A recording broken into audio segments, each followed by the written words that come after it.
How do you know when a story is true or just made up? What if a story you think is fiction ends up being the story of someone's life? Some stories make you think about very complex issues, fiction or non. It's strange, no matter how much you tell yourself it's not real, whether it be a horror novel or about a man who sees his own death before it happens, or a heartfelt short story about a 3-year-old girl's battle with cancer. Books of many kinds get to you. I think books are one of the best gifts to man. Television is interesting too, but books bring you to places only you can imagine. One book that I get scared about someone else may just laugh at. It's different for everyone. Therefore, you, as an author, are my inspiration to write, to draw, and to act. The Perks of Being a Wallflower was the best book I've ever read in my life. No disrespect to the other authors here. Especially Judy Blume. She's 13, she's so sweet. Okay.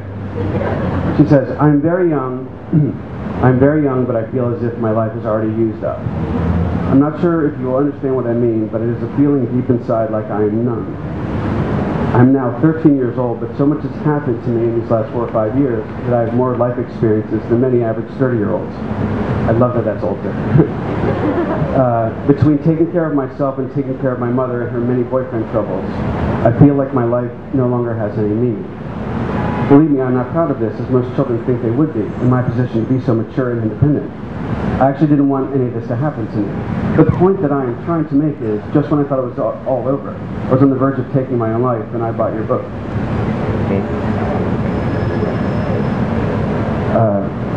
I read it in less than a day, and after laughing, crying, and relating to Charlie, I realized that life is not as bad as it seems. I now write more, care more about getting my life on track, and I'm letting my mother solve her own problems.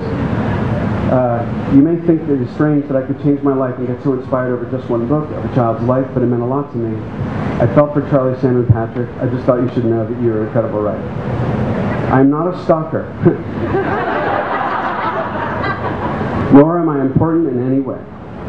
But not many things in life touch me the way your book did, and that meant more to me than you can ever know. You don't have to write back, but if you could just send something back to me so I know you got this letter, I would appreciate it. And then she goes on, if she wants to be a writer, she asks for advice. It's very sweet.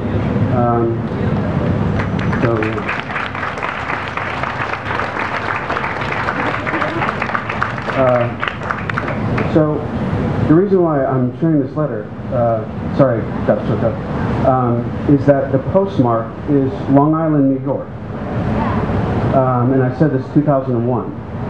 In the summer of 2007 in Long Island, New York, very, very close to where she lived, my book was challenged by a group.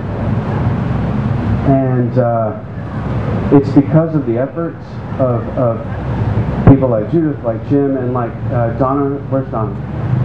If you could stand up, Donna. This is Donna Smith. My book was challenged. She's alive. Yes, please. Like, you don't even know.